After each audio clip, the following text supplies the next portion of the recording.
Olá, você está na Pastoral da Semana da Primeira Igreja Batista de Indaiatuba. Eu sou o Nelson e hoje nós vamos falar sobre o legalismo. O legalismo é um grande elemento de oposição ao verdadeiro evangelho. Ele se contrapôs a Jesus e os apóstolos. Em nossos dias ele continua em operação e faz muito estrago. Mas o que é o legalismo e como ele atua? O relato de Atos 11 pode nos ajudar a responder essa pergunta. Imagina comigo a cena. Pedro chega entusiasmado em Jerusalém. Ele conta aos irmãos tudo que Deus havia feito em Cesareia, como Deus o levara a essa cidade para pregar o evangelho a Cornélio e os de sua família, e como o Espírito Santo havia descido sobre aqueles que creram no evangelho. Qual é a reação esperada diante do relato cheio de entusiasmo? Festa, louvor, gratidão. Porém, não foi bem essa a reação dos ouvintes. Vejamos, Atos 11, verso 2 e 3.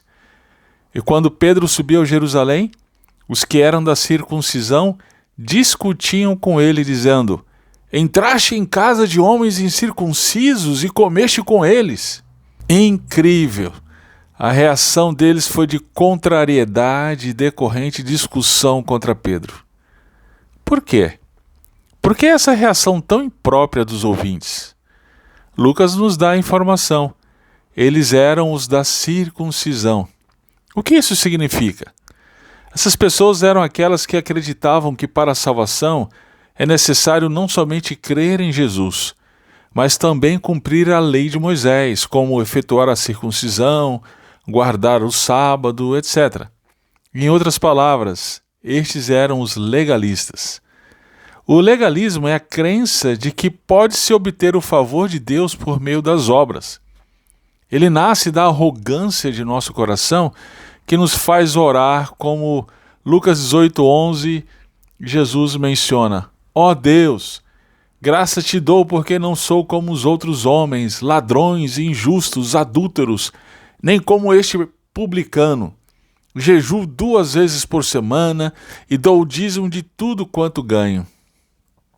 Foi esse legalismo que o apóstolo Paulo combateu veementemente em suas cartas aos Gálatas, Romanos e Efésios.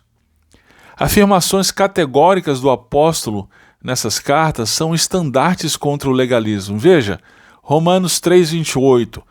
O homem é justificado pela fé sem as obras da lei. Gálatas 2:16.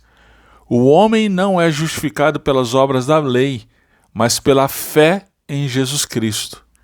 Efésios 2:8. Pela graça sois salvos por meio da fé, e isso não vem de vós, é dom de Deus. Em Atos 11, Pedro contrapôs aqueles legalistas irritados, relatando tudo o que havia acontecido, tendo como ponto central de sua argumentação a seguinte tese: quem era eu para me opor a Deus?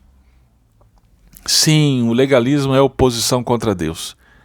E o que é curioso, porque ele tem um discurso de agradar a Deus. Entretanto, quando acrescentamos algo como exigência para a salvação, que não somente a fé em Jesus Cristo, somos inimigos de Deus. Quando afirmamos que não basta tão somente crer em Jesus, mas para sermos aceitos por Deus devemos também guardar o sábado, dar o dízimo, vestir determinadas roupas, fazer penitências, repetir determinadas orações. Na verdade, ao fazer isso, desprezamos a obra redentora de Jesus Cristo. Sim, mesmo professamente evangélicos, cujo princípio basilar é a justificação pela fé, também em muitas ocasiões, por conta do legalismo, podemos nos opor a Deus e deixar de nos alegrar com a obra graciosa de Deus na vida das pessoas. Por exemplo, temos a tentação de sacralizar os programas e culto da igreja de nossa infância e querer impor a de hoje.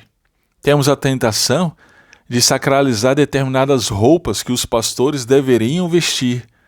Temos a tentação de dar títulos aos líderes para distingui-los dos demais, apóstolo, bispo, etc. Temos a tentação de sacralizar as orações dos pastores, tendo-as como mais poderosas. Temos a tentação de sacralizar os hinos do cantor cristão. Temos a tentação de sacralizar os programas de nossa infância como embaixadores do rei e mensageiras do rei. Temos a tentação de sacralizar determinadas roupas e estilos dos jovens e deixar de nos alegrar com a transformação deles pelo poder do Evangelho. Entendo que vivemos um tempo de grande secularização e tenho pregado contra isso.